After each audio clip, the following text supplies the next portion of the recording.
Trump को America के नवनिर्वाचित राष्ट्रपति अगर हम कहें भी तो हमें ये भूलना नहीं चाहिए कि ये उनकी दूसरी टर्म है। अपनी पहली ही टर्म में घी निकालने के लिए टेढ़ी उंगली लेकर घूमने वाले डोनाल्ड ट्रंप इस बार घी का पैकेट ही फाड़ कर मानेंगे ऐसा लग रहा है। वो सिर्फ घी का पैकेट फाड़ कर मानेंगे या डेमोक्रेट्स की किस्मत, आइए इस वीडियो में समझते हैं।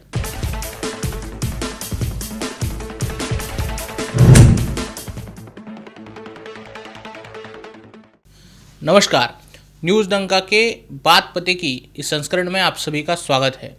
20 जनवरी को अमेरिका के 47वें राष्ट्रपति के तौर पर शपथ लेते ही डोनाल्ड ट्रंप ने भराभर आदेश निकाले हैं। इनमें ऐसे कई निर्णय हैं जो रचने के लिए बाइडेन और कमला हैरिस के साथ ओबामा को भी 4 साल लगे थे, उसे डोनाल्ड ट्रंप ने मात्र 2 घंटे में रफा दफा कर दिया। डोनाल्ड ट्रंप ने सबसे पहले जो बाइडेन के कार्यकाल में लिए गए 78 विघातक निर्णयों को बाहर का रास्ता दिखाया। ऐसा करने के पीछे उनकी मंशा साफ थी। डोनाल्ड ट्रंप नहीं चाहते थे कि ऐसा कोई भी निर्णय पाला पोसा जाए जो कल को उनके ही रास्ते का कांटा बन जाए। ट्रंप ने बाइडेन के दौर में झूठे केसेस या ज़बरदस्ती के केसेस में फंसाए गए 1500 लोगों को क्षमादान दिया है। अमेरिका के क्षमादान का पिछला चैप्टर ये था कि प्रेसिडेंट बाइडेन ने अपने ही बेटे को सभी मामलों में क्षमादान किया था। इसमें नाबालिग लड़कियों के साथ यौन संबंध, ड्रग्स का इस्तेमाल और देशद्रोह जैसे संगीन मामले शामिल थे। लेकिन ट्रंप ने ऐसे लोगों को क्षमादान दिया जिन पर जानबूझकर झूठे केसेस दागे गए थे। हाँ, ये बात भी सच है, इनमें ज़्यादातर लोग वो थे जो 6 जनवरी को व्हाइट हाउस पर मोर्चा ले जाने वालों में से थे। ट्रंप ने अमेरिका में नागरिकता का डेफिनेशन बदल दिया है। इसके तहत जन्म के साथ जो नागरिकता का अधिकार मिलता था उसे मना किया गया है। अर्थात अगर किसी का जन्म अभी अमेरिका में होता भी है तो उसे अमेरिकन नागरिक नहीं माना जा सकता। इतना ही नहीं, ट्रंप ने अमेरिका के 2006 के ड्रिल बेबी ड्रिल स्लोगन को दोहराते हुए तेल कंपनियों पर लगी सभी पाबंदियां हटा दी है। साथ ही अमेरिका में बाइडेन की इलेक्ट्रिक गाड़ियों की जिद को साइडलाइन करते हुए ट्रंप ने तेल पर चलने वाली गाड़ियों को हरी झंडी दिखाई है। ट्रंप ने अमेरिकन को चुनाव से पहले ही ये आश्वासन दे दिया था कि बढ़ते बिजली के दाम और बढ़ते तेल के दाम सीधा आधा किए जा सकते हैं, लेकिन जो बाइडेन प्रशासन की जिद के आगे ये होना मुमकिन ही नहीं था। लेकिन ट्रंप जैसे ही सत्ता में लौटे, उन्होंने पेरिस क्लाइमेट एग्रीमेंट से ही बाहर निकलने का फैसला ले लिया। साथ ही अपने देश में फॉसिल फ्यूल के उत्पादन के काफ़ी निर्णय लिए गए। इससे अमेरिकन लोगों की बिजली, गैस, पेट्रोल के दाम आधे तक कम हो सकते हैं। ट्रंप ने एक और महत्वपूर्ण निर्णय में WHO को लात मारी है। ट्रंप और WHO के बीच 2020 की तू मैं कौन नहीं जानता। जो नहीं जानते उनको बस इतना बता दूं कि दुनिया भर में कोविड महामारी में इतने लोगों की मृत्यु हुई, वो नहीं होती अगर WHO के महानिर्देशक चीन की तरफदारी करते हुए दुनिया से झूठ ना बोलते। कोविड महामारी इतना भीषण रूप धारण करे, इससे पहले काफ़ी कुछ किया जा सकता था, लेकिन WHO ने दुनिया से झूठ बोला कि कोविड कोई महामारी नहीं। इसके लिए WHO सज़ा का हकदार थी।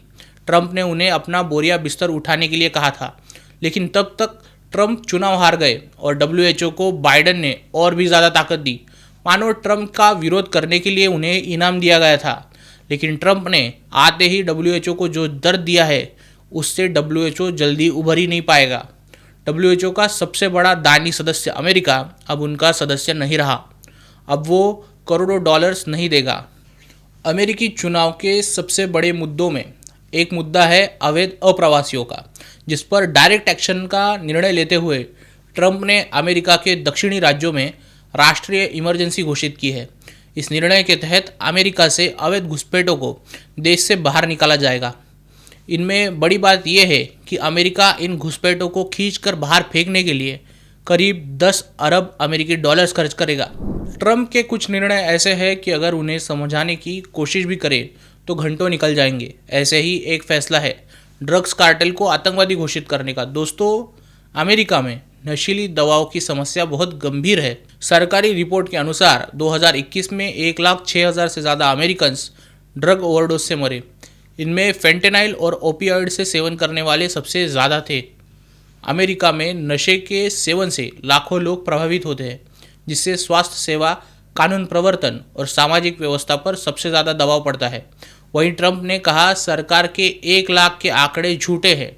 असल में मरने वालों की संख्या 2.5 से 3 गुना है, यानी 2,50,000 से 3 लाख तक। और इसी कारण से ट्रंप ने ड्रग्स कार्टल्स को आतंकी घोषित कर दिया है।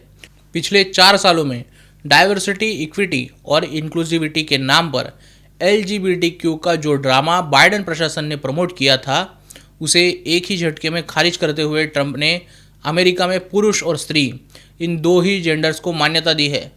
ट्रंप के इन सभी निर्णयों की चर्चा हम इसीलिए कर रहे हैं ताकि लोगों को पता चले कि वोकिज्म किसी भी देश का भला नहीं कर सकता। डाइवर्सिटी और इंक्लूसिविटी के नाम पर घुसपैठियों को बर्दाश्त करना मूर्खों के दिमाग की उपज है। इससे किसी भी देश का भला नहीं हो सकता। अगर कुछ होगा तो वो भी तबाही होगी। दुनिया को स्वार्थ रहित, कठिन लेकिन मजबूत निर्णय लेने वाले मोदी और ट्रंप जैसे लोगों की ज़रूरत है।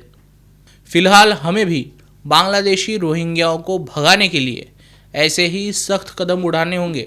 हर बुरे फैसले से थोड़ा बहुत अच्छा होता ही है, वैसे ही हर अच्छे फैसले से कुछ बुरा होना भी संभव है। वही ट्रंप के लिए ये अच्छे फैसले अमेरिका के लिए कितने अच्छे और कितने बुरे साबित होंगे, ये वक्त ही बताएगा। तब तक वीडियो कैसा लगा कमेंट में ज़रूर बताइए। अच्छा लगा हो तो लाइक कीजिए, न्यूज़ डंका को सब्सक्राइब कीजिए। नमस्कार।